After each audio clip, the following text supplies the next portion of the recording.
guys, happy Friday evening. Wanted to pop in to do a video because Miss Gail Grady had a great fun tag that I wanted to participate in. So I figured I would come on and do that, and also of course show you how pretty Mila is and how adorable she looks in her little unicorn sleeper. She's all tuckered out. I love these sleepers. I love how they're made because they button up the back, and I just think they look really super cute. It's a nice design.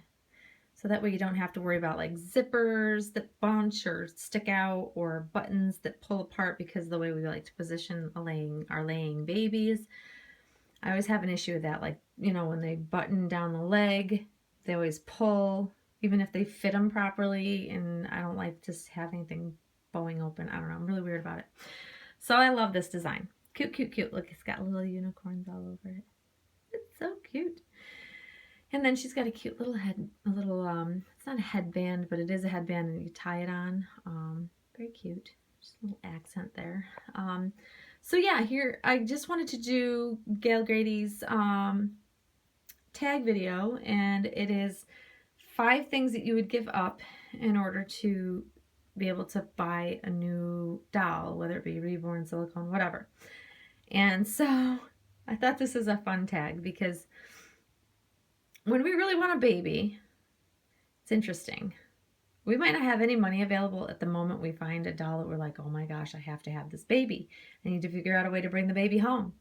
And 99.9% of the time when I find a doll that I really, really, really want to have, I figure out a way and make it happen to be able to bring it home. It's just, I don't know how it works out sometimes. But so I thought this was a fun tag because we do end up trying to cut back different places when we're trying to save up for a doll or come up with money for things.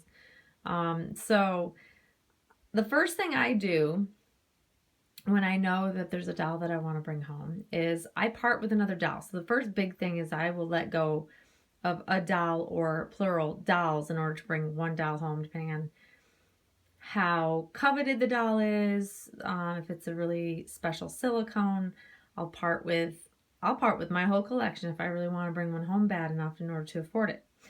So yeah, that's kind of on the extreme side, but I've been known to do it. I've been known to clear out my whole nursery in order to bring a doll home if it's a super high-end silicone. I've done it before. And let's see, number 2. All right, so I also will go through and weed out all the baby clothes that I don't need, and I'll sell them. Especially like the high-end stuff, like from Jacquardie and the Children's Salon, different name brands that I know that I paid a lot for. I will resell them and try to gain back some of the money towards a new doll. Same with like baby items that non-clothing items, like baby furniture, like, because I have a thing for strollers and car seats and things like that. So if I have to, I'll part with some of those things to raise funds. So I'll sell things that I don't need in order to bring something home I really, really want. Then I can be very, I can find ways to make things happen. So that way, I'm very creative about shuffling things around to bring home a baby that I want. Let's see what else. I do cut back, like in household stuff. Like, I don't cut back on groceries or anything like that, but my extra spending, I would definitely cut back on, like going out to dinner, or, Starbucks drinks, or you name it, the things that you just buy without thinking. I stop doing that if I'm trying to raise funds and gather funds. Let's see, I think that's like 4 things. That usually gets me to where I need to, but I'm trying to think of anything else. I never generally take from like our household funds to buy dolls. Like that never is affected. Like I never would use money that I have for my household items or for the house bills, things like that. I just don't I don't cut back on things like that. But I do try to work more hours so I can make more money. So I can, when I want to, I can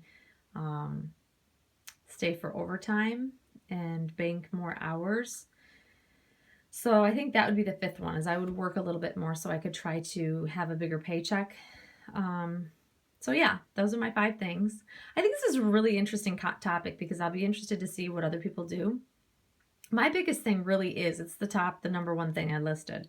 It's that I sell things. I will sell everything that I don't need in order to bring home something I want really, really badly. And that's really probably the biggest thing that I do. I haven't had to really do a lot of the other things, but mostly, I sell my dolls that I'm not like currently in love with. Like, I love them, but I'm not, I've had them for a while, so it's time to move them on, type of thing. That's kind of how I do it. And somehow magically, it's always seemed to work out for me. So I'm very fortunate like that. But it's also, I'm careful about not having too many dolls. Like, I only keep a couple. Just because I just don't feel comfortable having that many in my collection, I guess. I like to keep it small, like 1 to 2 babies, generally speaking, so that I can focus on them. And it's also more realistic when you come in the nursery. So, yeah, so there you go, guys. There are my five things I would give up or do in order to bring home a new baby doll. So I will be curious to see who else does this. I encourage everybody to participate.